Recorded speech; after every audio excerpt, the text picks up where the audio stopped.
Everybody, welcome back once again. Doing a video of all my PSA graded cards and worked my way all the way up to the 90s.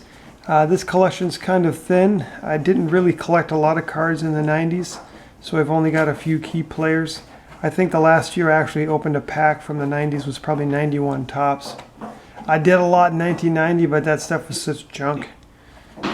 Really kind of got to high school and I kind of outgrew the hobby before getting back into it a few years ago. But one set that was very popular back in '90 that came out was the Leaf set. That's still quite viable today.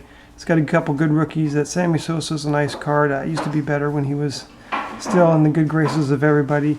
But that Frank Thomas one in the mid-9 is a nice card. And another Frank Thomas. Both these guys played for Chicago too. Interesting. Another Frank Thomas score. Then the 90 Upper Deck.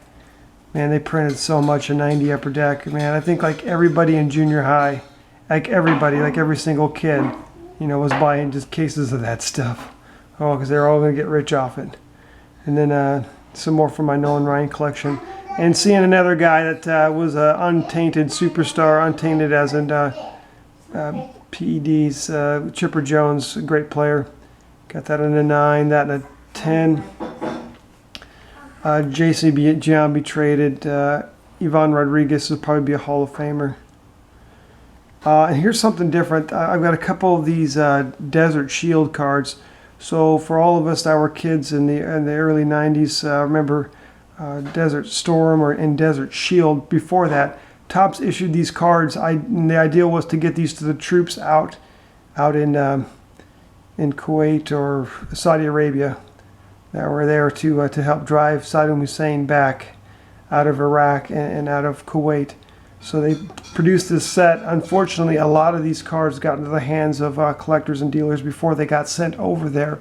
So there's a premium for them, and you can look at it and you can just have that gold stamp right there. That's what you're looking for. There are a lot of counterfeits out there, so I guess I wouldn't recommend buying these raw. Just get them pre-graded, but there's a premium for them.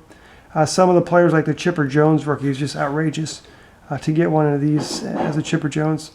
But they are hard to get in a high grade because the ones that did make it out there didn't exactly come back in great shape. I'll just put it that way.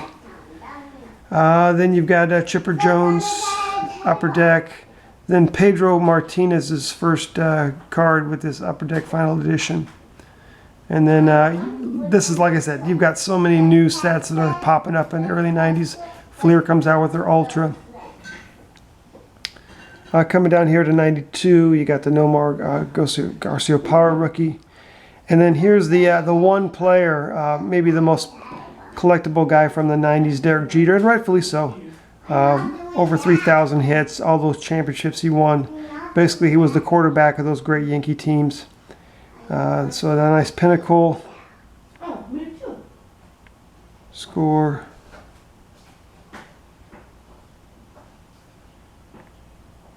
Derek Jeter, Topps and Upper Deck.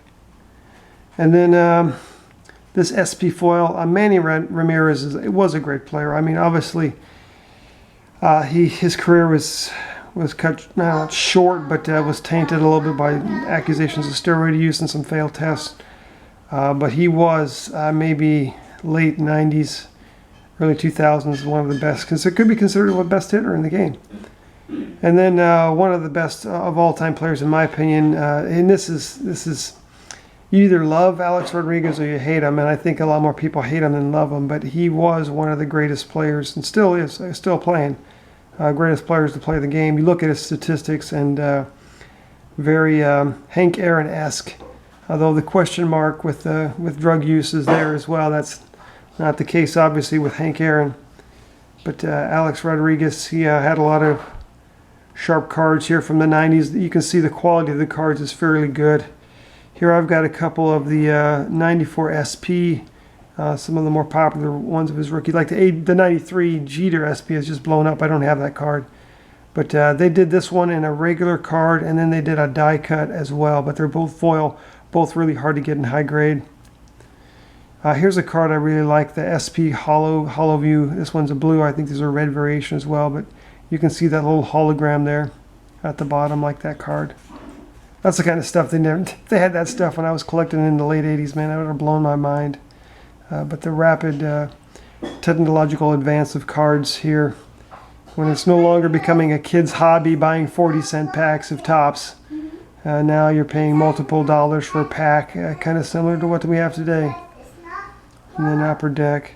And then just lastly, these are some of my Hall of Fame autographs. This is when we start seeing the late 90s, where they start putting out autograph cards in packs.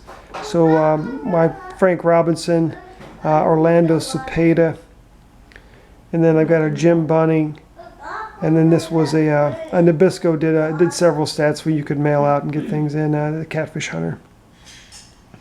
Well, that concludes it again for my 90s. I'll be going on and showing some PSA graded cards that are like oddball shaped cards, and then I'll also do another video on basketball and football. Once again, everybody, thanks for watching.